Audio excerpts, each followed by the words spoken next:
the network for the AV industry. What are you listening to? This is AV. This is AVNation. This is AVNation. AVWeek is brought to you by our fine group of underwriters, companies like Vadio. This is AVWeek, episode 206, recorded Wednesday, July 29th, 2015, Transatlantic. Ready. AV Week. Performing scan. Week. Online. This is AV Week. AV Week. This is AV Week, your weekly wrap-up of audiovisual news and information. My name is Tim Albright. I am your host. We're doing it a little bit different this week, a little bit early, mainly because the two gentlemen that we have on as our panelists are not in the States. They're not in the Central Time Zone, or Pacific, or the Eastern. They are in Germany and UK, respectively. First up, my buddy, my pal, the guy I've been trying to hire for over a year, Mr. Patrick Murray. How are you, sir? I'm great, Tim. How are you today? Patrick is a fabulous programmer for Control House Systems Design. Also, you may have recognized his lovely face from Infocom this year and the AV GUI at the Innovation Showcase. So, you doing good? Hanging in there, getting ready to launch AV GUI, working real hard at it. So, yeah, we're going to talk about that here in a second. So, okay. Also with us from Lucid Partnership is Adrian Lloyd-Owen. Hello, sir. Good afternoon, Tim. Thank you for inviting me along today. Absolutely, absolutely. Thank you guys for joining us. So this is what we're going to do. This is just still AV Week. We're still going to go over the news and information, but we're going to get it from a little bit different perspective, as it were. One thing that I learned at ISC this year, we went to ISC for the first time, was just it's still AV, right? You still have connectors, you still have issues, you still have programmers, but it's a different environment, it's a different culture, and so I just kind of wanted to do something different for this week. So, all right, first up, what we've got is from all over actually. This specific story comes to us from Engadget. Toshiba CEO is quitting after the company lied about $1.2 billion in profits. 1.2 billion in profits. So, Patrick, first and foremost, when it comes to the culture of Japan and the fact that this has been a bigger cultural issue and a bigger cultural story in Japan than it has been anything. But for AV and for the fact that you have a company like Toshiba who's been around forever and a day, losing money hand over fist to the tune of over $1 billion, what does that mean for their future and for their place in the industry? Well, obviously they're going to clean house, and there'll be some new people involved. So I don't know what it means for the future. It's pretty scary that they could get away with it for that long. They're obviously under a lot of pressures as far as currency and things like that go. They were the early adopters of this corporate government reform, and didn't exactly work out as intended. So we'll see how it works out for them. All right, Adrian, from your perspective, what does it mean for kind of the future of Toshiba? Patrick's right; they got away with something for a long time that they probably shouldn't have. So, what does it mean for them? It staggers me that any corporate can get away with that kind of bad housekeeping, but it does happen. What's going to be difficult for them, like any other company now, is finding an innovative way back, because it's one thing to have reducing profits, but when you've made a significant loss, that's a huge thing to pull back, and it can take 3 or 4 times as long to get rid of that loss before you're back into profit again. How's anybody going to have any confidence in them? It's not going to make anybody in the AV industry confident about buying products for them if there's the potential risk that the support's going to disappear. People want long-term maintenance contracts and long-term product safety these days. It's a key part of corporate buying and procurement plans. So, if there's a risk that the company's not going to be around in 3 years' time to support a key product, let's not buy it. Let's buy somebody else's that we know has got a more stable economy. And that creates an interesting little an interesting conundrum, because you're right. As people, as they start losing confidence, they're going to stop buying, which would increase their losses almost. Yeah, it just gets worse from here. I mean, I don't want to be the harbinger of doom, but it's all looking pretty bleak, and they could well be going down the tube, or they may decide to just focus on a sector that's less concerned about corporate identity. If they concentrate on the more consumer electronic side, perhaps where it's going to individuals rather than to larger reintegrators, that might be a safer bet for them. It's also a little bit more risky bet because those margins are traditionally a lot thinner. All right, let's jump around here for a couple minutes. First of all, BIAMP and Infocom has gotten together for an AV IT educational series. Basically, when you look at these are all of the different Infocoms around the world. You've got one in Mumbai. You've got one in Chile. Not in Chile, but Chile, there's not an Infocom in Chile, but you've got one in Brazil. You've got another one in China. Adrian, from your standpoint, what exactly do we need to know at this point when it comes to AV and IT, and AV living on an IT infrastructure? Oh, it's a regular daily conversation for our team. We do an awful lot of corporate work, and I don't mean that to exclude the residential market, but the challenge is specifically around security.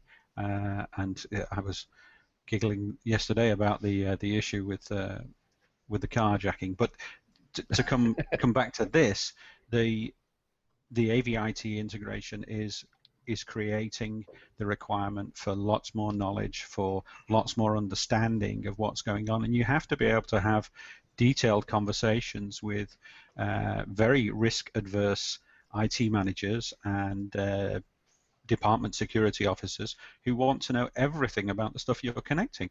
And we're going through a process for one client now where we're having to have everything vetted. All the products have got to be certified as okay to go on their network, and some of these things they've never seen before. And it creates a conversation that ideally most programmers are able to adopt, but I'm not sure that necessarily salespeople or project managers have the wherewithal to answer those questions. So it makes our programming life easier when we can get onto a single network, but at the same time it creates huge challenges for what responsibilities you're taking on in terms of security. Even just getting your own laptop onto a site so that you can plug into a network, that's not an easy path anymore. No. Take me through that process of getting that stuff vetted, especially if they've never seen it before. What does it look like? Yeah, in the first instance, they're going to want the basic corporate details and what security credentials does the product come with. Can it deal with authentication? Can it deal with encryption? Can it access their Active Directory network? Those kind of simple specification details, and you can get that information quickly enough. Then they're going to want to know in detail what kind of communication protocols you're going to use, port numbers, protocol types. What systems does it need to interface with? Is it going outside of the building, outside of the campus, or is it just going to talk locally? Once they've established what the likely and allowable communication protocols are, then they're going to do a penetration test on it, and they're going to throw everything they can at it to see if there's any way to get inside that box through a port that you didn't mention, a port they don't like the idea of. And once they've done that, then going to decide if they can launch something from it. Can they run an executable on that box without permission? Those kind of things. It's a detailed process. They have time to do it. We recently scared the guys at one corporate though, when we said, well, there's about 50 new products here that you've never seen before, and you're going to have to penetration test all of these in the next 2 months, and it's a big ask for them. Oh wow, absolutely. But it's also important too. I mean, that's a little bit more robust than what I'm used to hearing about. But that's actually something that we can take away and maybe start implementing. Thank you. All right, Mr. Patrick, what do we need to know from a IT and AV standpoint at this point? Well, I'm all for education, so as much as you could learn, the better. But I'm always looking at why would our system need to be on a corporate LAN. And the big driver that I see right now is things like Fusion and Room View. So if you want to monitor it from their LAN, then it obviously needs to be on their system. So, but if you could isolate it, that removes a lot of friction as far as troubleshooting and getting the system up and running and managing your own LAN. What are the benefits and maybe the drawbacks as well of doing it on their LAN exclusively, or maybe creating a separate VLAN and then making a connection between the two of those? VLANing is an important way to get that segregation and to provide you with some level of security. But if you're going to have to intercommunicate, let's suppose, I mean, you mentioned BIAP there, so AV controlling DSP systems, and the DSP may be using an audio distribution system that's over IP. If that's the case, then there's a requirement to have those two things to talk to each other, and in doing so, then you're opening up pinholes in the VLANs, and then you might be getting an awful lot of traffic. At which point, you can get to a situation where the VLANs become almost obsolete because you've created so many pathways through the two VLANs that you might as well have stuck your device on the secure network. But DSP, particularly things like QSys and I suppose BIAP to some degree, and others, and Polycom. And Link is another one, then talking to Link systems and having those communication paths. So Patrick's right. If you can isolate, that's a good thing, and keep your own little domain, and nobody's on your back about what you're doing. But with the integration levels that they want now, I'm finding it increasingly difficult to stay isolationist. That makes sense. Patrick, from your standpoint? Yeah, absolutely. It is becoming more difficult, and that's just something you need to take into account when you're planning a project, how you're going to get it installed on site and tested, and what kind of support you need. Like, will the IT guy be there to help you out if things aren't working properly? On more than one occasion, we've built our own little network just to prove that things work properly, and then you plug things back into their switch, and things aren't communicating. So it's definitely a challenge, and it needs to be planned for. That's always a wonderful conversation Yeah. to have. This works on my own private network. When I plug it into yours, it stops working. Yeah. Explain that to me, please. All right, from our buddies over at AV Magazine, we met these guys at Infocom this year. Great guys. AVNU launches Bright Sign built-in digital displays. Now, I know you guys don't inherently do digital signage. That's not why I'm not sandbagging you, but this is freaking cool, and this is where I want to go with this. It's two companies that are kind of integrating in together. And Patrick, not only do you program, but you do have the AV GUI. And when are you launching that, by the way? Middle to end of August. Okay, so AV GUI is a great little app that runs on a mobile device. You can program or configure. Good Lord. Well, you had AMX and Crestron. You were showing the all-in-one boxes. Yeah. So if you collaborated with Crestron or AMX, either one, and kind of got together, this is kind of what this is. When it comes to getting two companies together, though, Patrick, how do we make sure that not only they are taken care of, but they start creating products that we want? I mean, this is cool to me, right? You've got two companies that get it. That makes a whole lot of sense. But and they did it right and everything like that. But when it comes to, let's say, I don't know, I don't want to put ideas in corporate's head, but when it comes to two other companies, how maybe it comes down to talking with their engineers. But how do we make sure that stuff like this continues to happen and companies continue to work together? Just listen to your customers, do some market research. Trade shows are great, and just keep talking and listen to what kind of problems people are having, and what kind of solutions are needed. I really think it's great when two different companies come together and work with their strengths to come up with a solution that the market really needs. Adrian, from your standpoint, is that the deal where you just make sure that you're listening to your clients, you're listening to your customers, not just the integrators, but also the actual end users? I think end users are more likely to be the drivers of this kind of collaboration, because the larger companies need necessarily to find new and innovative products, and that can often mean coming up with things that people hadn't thought of. So they go away, they listen, see what people are saying. Well, I don't like this, I don't like that. So how can we come up with something new? I mean, there's two. I don't want to go into advertising for anybody, but there's two large products that have come out in the last 3 years. one for just doing conference calling with all in one box kind of thing, and we've all seen those taking place, and that involved a huge amount of partnership between, initially there was I think 3 vendors that were reselling the link idea, and then now the Surface and the hub thing, and you see there's some collaboration there with some different partners. I understand that they were announcing last week that Microsoft's going to be doing some collaboration with AMX and bringing in their side, and those kind of collaborations I think are the way forward, where like the monitor and the software here, you're bringing things that otherwise were always seen as disconnected and something that the integrator had to do. Getting those products integrated at a manufacturer level gives people gives me some more confidence that any glitches are going to be ironed out quickly. You're going to get to the top of the queue of bugs because it's a corporate level agreement, a partnership, not just something that somebody's tried to do. Custom electronics always suffers from the possibility that great people with good ideas are trying to come up with new solutions, but we don't get the backing generally of the manufacturers when we try and do something they didn't think of. Oh, we never thought the box would be used like that. That's not going to work. And you're left on your own, and that's fine if you're enjoying the challenge of making those new concepts work. But getting something that's well thought through and is supported all the way through the technology support path of 2 corporates has got to be a way forward. I think we'll see much more of it. You mentioned the Surface Hub, and I want to kind of drill down on that for a second.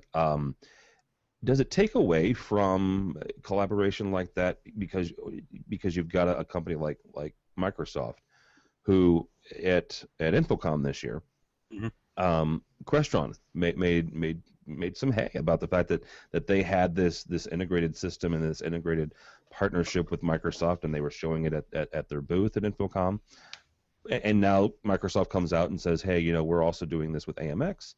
Does that prevent maybe some partnerships from happening, saying, hey, wait a minute, no, what you're partnering with my competition here, what's the deal here? Or is it just, let's get innovation moving forward?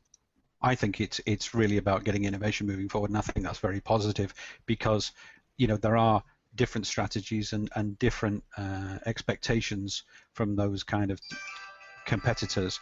It's necessary to have that original ideas coming through. So no, I think that's really positive. I don't think innovation should be concerned about those two people talking to the same lead company. They're all members of the HD-based Alliance. It's the same kind of conversation, really. Yeah, that makes a whole lot of sense. Patrick, from your standpoint, you've got both AMX and Crestron for AVGUI, and you program both. So is it okay, I guess the best way to ask this, to talk to competing companies? Sure, why not? I mean, the need is there to control these things, and like we're seeing with the AV and the digital signage, that things are becoming more integrated as a product. So as a lead manufacturer, I guess Microsoft would want to integrate with as many manufacturers as they could. So any kind of partnership like that where it just strengthens the product, bringing these things together. All right, very good. All right, we're going to head over and stop talking about products for a second and get a little bit more, I guess, 50,000-foot view. Our buddy Dan Newman wrote a piece in Commercial Integrator, Why Small Business Should Look to the Cloud. A growing number of small businesses are investing in cloud computing, but many are still hesitant. Here's how to turn the tide and quell any fear of the cloud.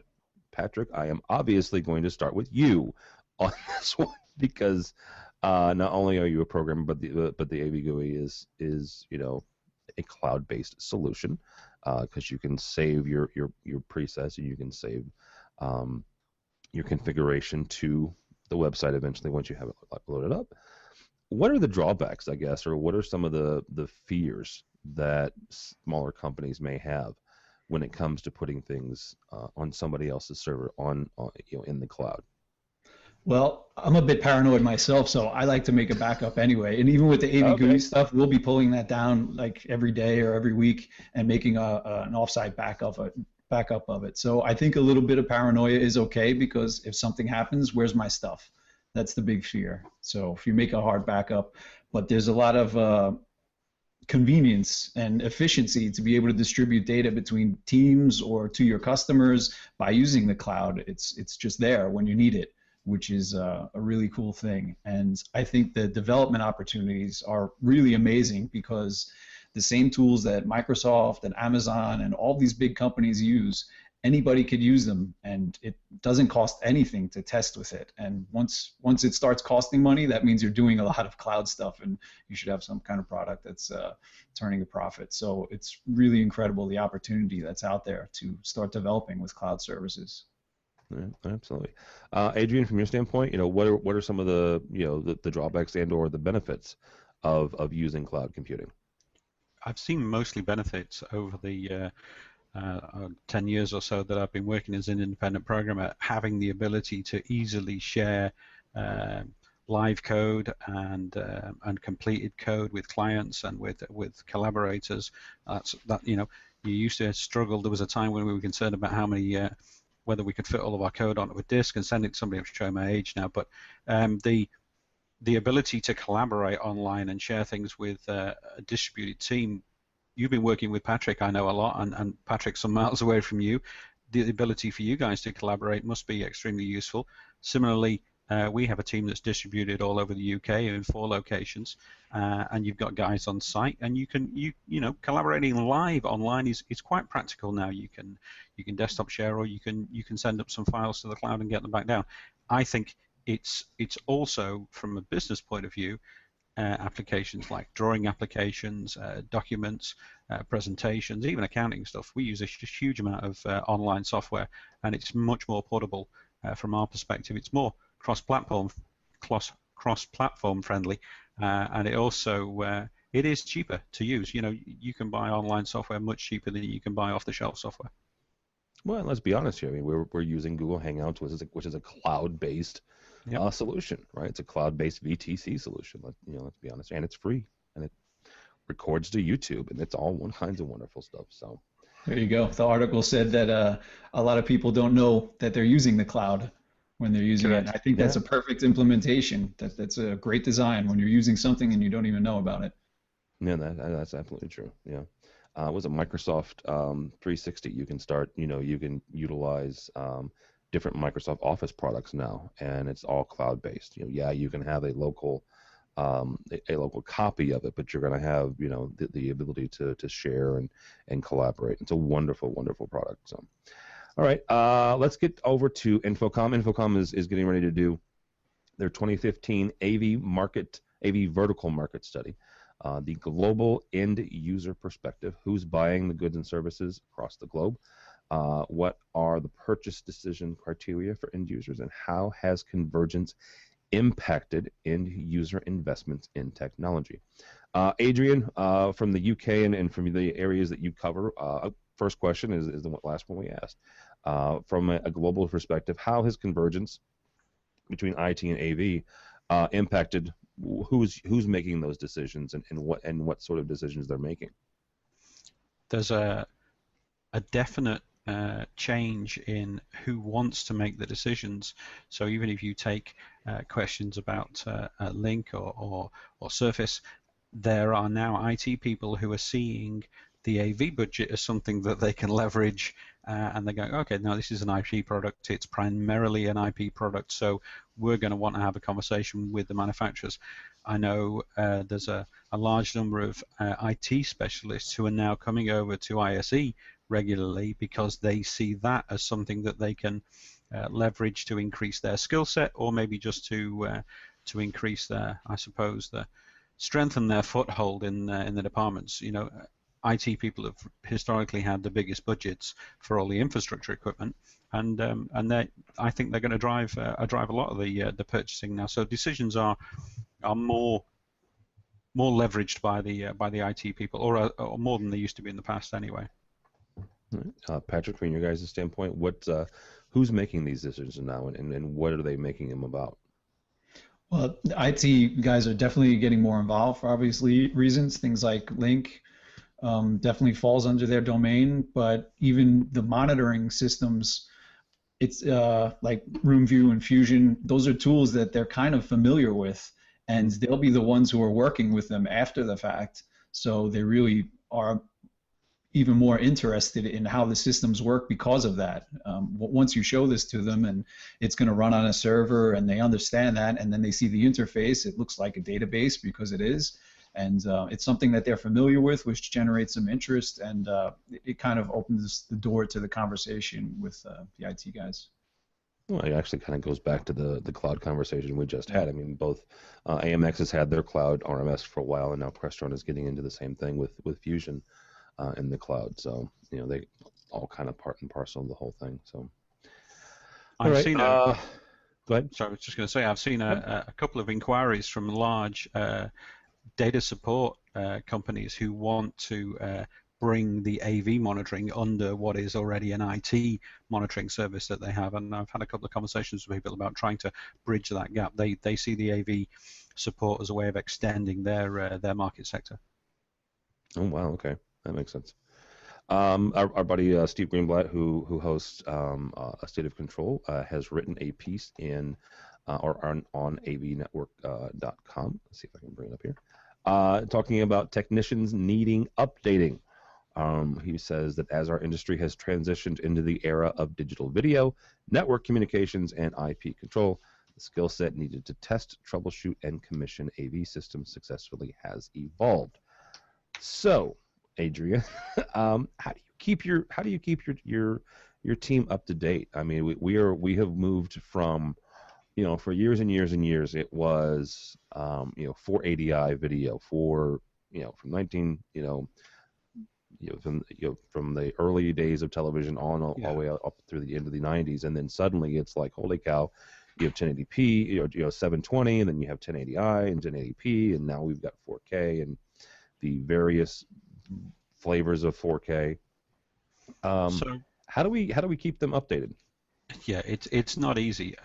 Interestingly, in the time that I've been running Lucid, we've looked at strategies for recruitment and trying to take people from a predominantly programming or an IT background and bring them into the AV environment. And we've tried also bringing people from a more traditional engineering AV installer background who have a desire to get into programming, heaven knows why, and bring them some programming training.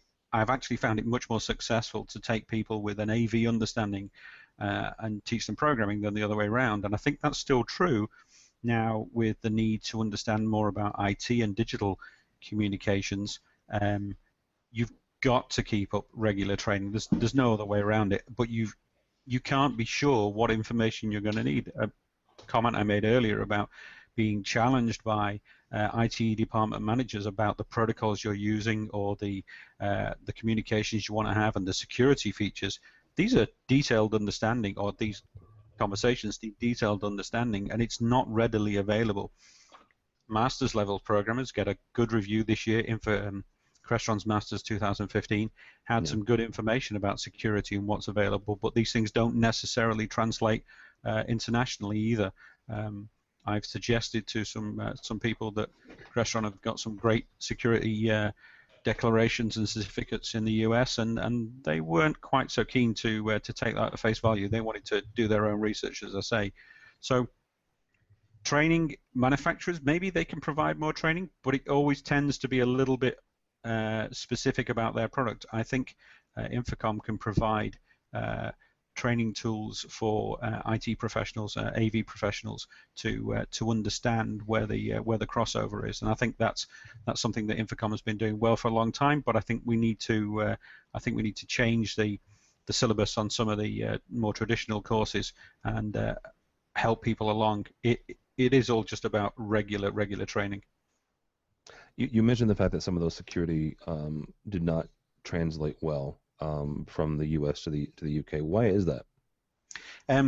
Specifically because there are different standards in place. I mean, nobody knocked a hole in it or anything, but to say that a product had a US military certification didn't necessarily mean it was going to meet a European bank's security verification methods. You know, they had their own standards to adhere to, so they couldn't just take it at face value. It was a good starting point.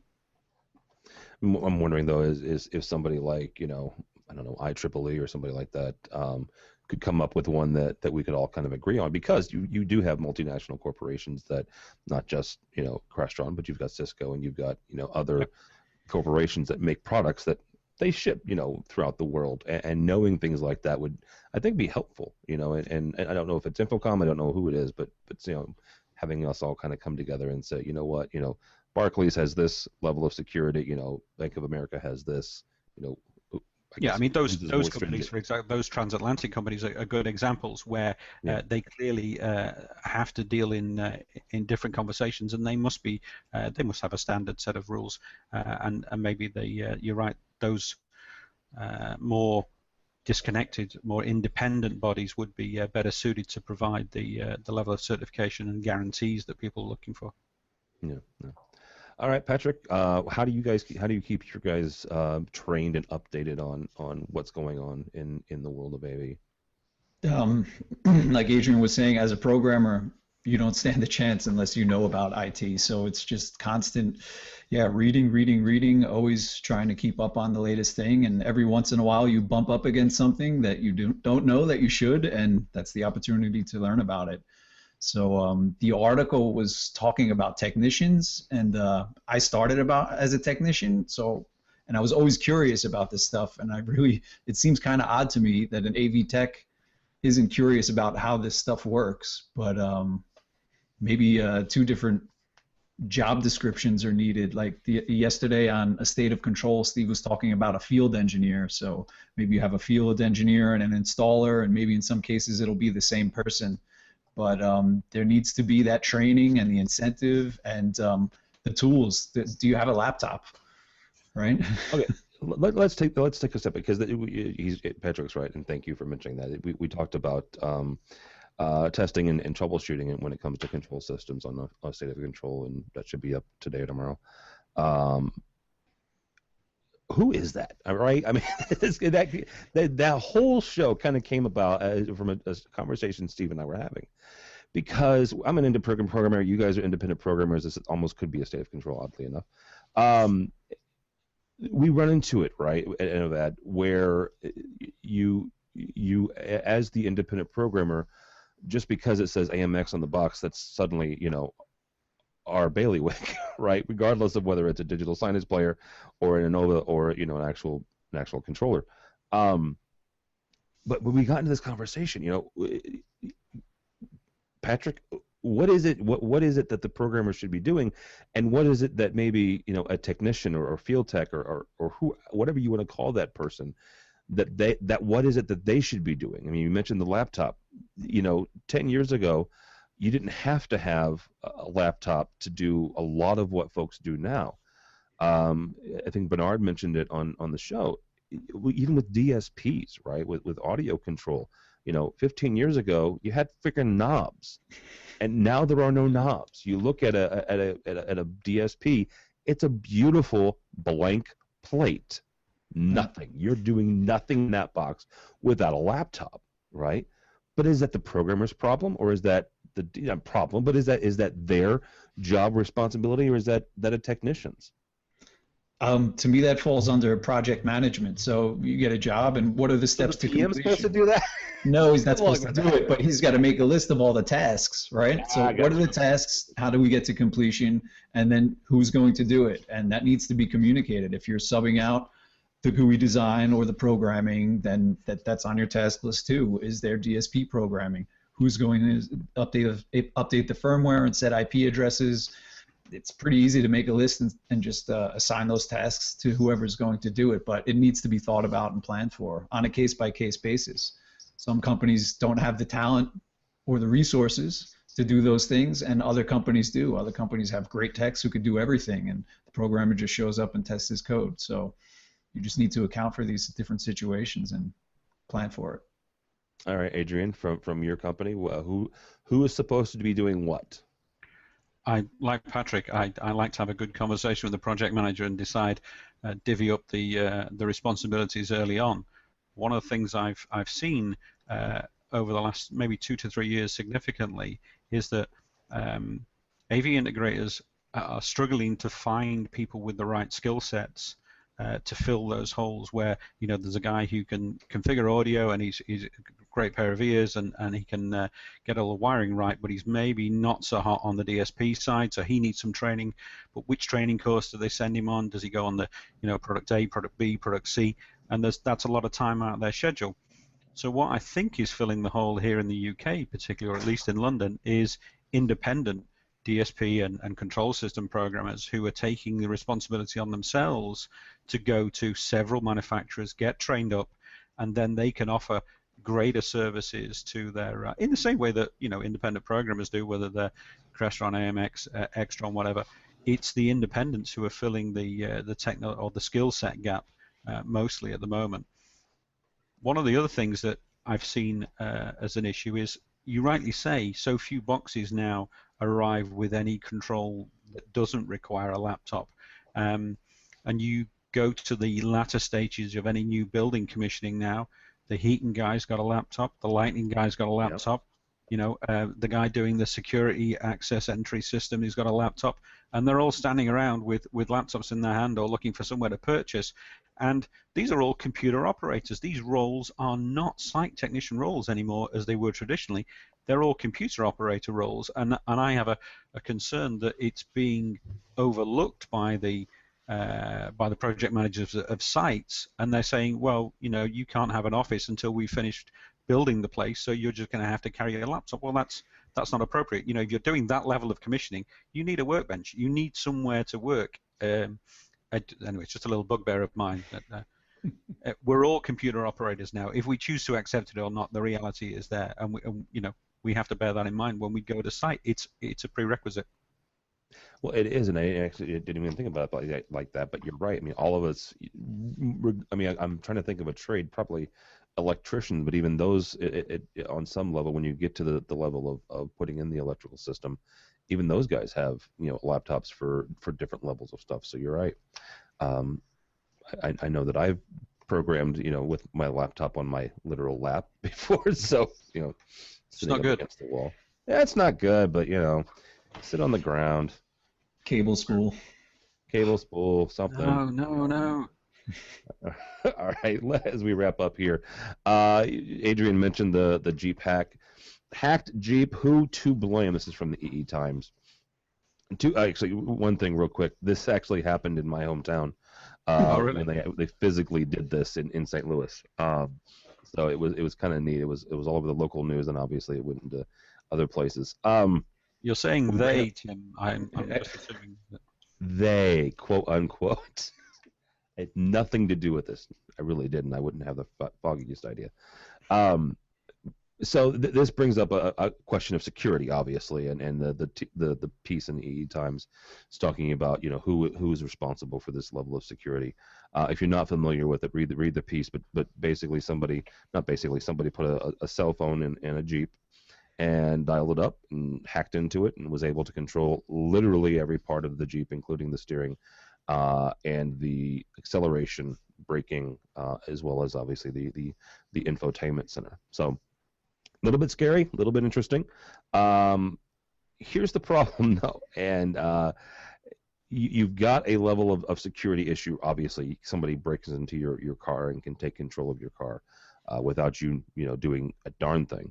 I want to bring this back to security of control systems, and I have been told by more than one control manufacturer person. We don't need to worry about security in AV because who wants to break into a control system, quote unquote, right? I have a slight problem with that because the more stuff that we are able to control, the more likely it's going to be that someone wants to break into it. Patrick, how do we make sure that our systems are safe and secure and locked down, and somebody can't come in and break in and access something that they shouldn't be through our devices? Well, you start with the simple stuff and just passwords. Change the passwords. Don't leave any default passwords. Assign passwords. Don't use port forwarding. Set up a VPN if you need outside access. The simple things like that is a great way to start. Like with this Jeep problem, I see that as that's an integration issue. Somebody made a decision to connect systems having to do with safety with entertainment systems or with a system that had remote access. And that decision was made. And I think when you're making decisions like that, you need to weigh the risk, because if there's a bridge between two different systems, then it is technically somehow possible to get through there. In the article, they said, not possible. We guarantee nobody could hack it, but somebody did. Thank goodness it was a white hat, right? So it can be acted on. Well, but if you're going to put that bridge in there, then the possibility is there too. So is it worth it? And the reasoning was that the manufacturer wanted to monitor the infotainment system. So is it worth it to possibly compromise systems having to do with safety in order to monitor an infotainment system? That's just a question that needs to be answered. Well, and I was reading this article and watching the news reports from it, and I'm thinking, good Lord, this is like an episode of CSI waiting to happen. Yeah. Right. I mean, it's right there is, some disgruntled employee or, disgruntled spouse, hacks into their car and crashes it. Adrian, you've already kind of already talked about this, right? Where when you get together with the IT department of your clients and they just hammer the snot out of whatever product you're bringing in. Beyond that, how do you guys make sure that the stuff that we're putting on folks' network is secure and locked down? Patrick's made the fundamental correct comment, which is that if you want something to be secure, don't connect it. So if it really matters, just don't connect it.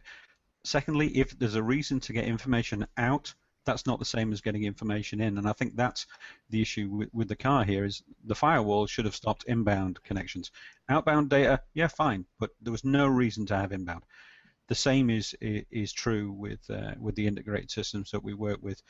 Only expose the connections that you need to. Make sure that things aren't communicating unnecessarily. VLANs are a good way to start, and even if that's just about reducing traffic load, but it's not something to be taken lightly. And I suppose residentially, people have got used to the idea of things like the thermostats, the Nest, and in the UK it's called Hive, or there's a version called Hive that's very popular, and people are doing that, and they have information going from the house to the cloud and then up from the mobile device to the cloud. Clients having access to their house remote control system on their mobile device has always bothered me, because it's too easy to lose that device and then you've given away access to your property, and that's very difficult to undo. As Patrick says, having a VPN connection is a good way to get a secure connection to a house. But we come back to this conversation previously, who's going to set up that network, who's going to be responsible for making sure it's a secure VPN connection and not something that's perhaps a little too weak. The responsibility lies with the integrator. Generally, they may not have the skill sets to do it. It's not something that I think any of us should take lightly, but it is something we are going to be challenged about. If somebody, let's suppose, was to make a connection from something that had a brand name on it that we were responsible for, and then managed to launch an attack onto something else, our industry would be in a really bad place. I wouldn't want to be taking a phone call like that. So I'm very keen to make sure everything we do is as squeaky clean as it can be, and that we're not leaving ourselves open to accusations of allowing a security breach. Yeah, absolutely, that's a good place to leave it. Mr. Patrick Murray, thank you, sir, for joining us this week on AVWeek. How can people get a hold of you or Control House? Thank you, Tim. You could check me out at Twitter at Control House Info. That's Control HAUS Info. But more interesting for the listeners would probably be the app that's coming out in a few weeks. You could find out more at avgui.com or AVGUI app on Twitter. Yay, AVGUI app. So this is Adrian Lloyd-Owen. Thank you so much, sir, from Lucid Partnership. How can people get a hold of you? Well, you can find us at our domain, lucidpartnership.co.uk, and there's contact details there. There's a Facebook link on there if you want to like us, and a Twitter link too. But you'll see me occasionally on Twitter, but I tend to keep that for more off the record comments. So probably not the best way to get hold of me.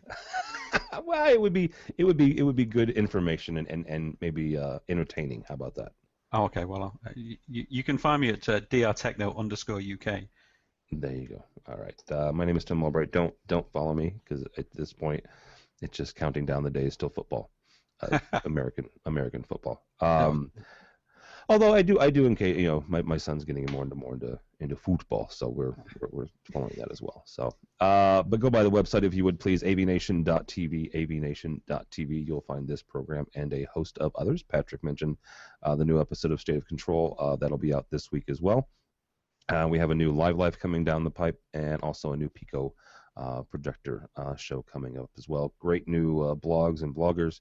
Our buddy Josh Shrego wrote a couple of new ones, so check those out if you would please.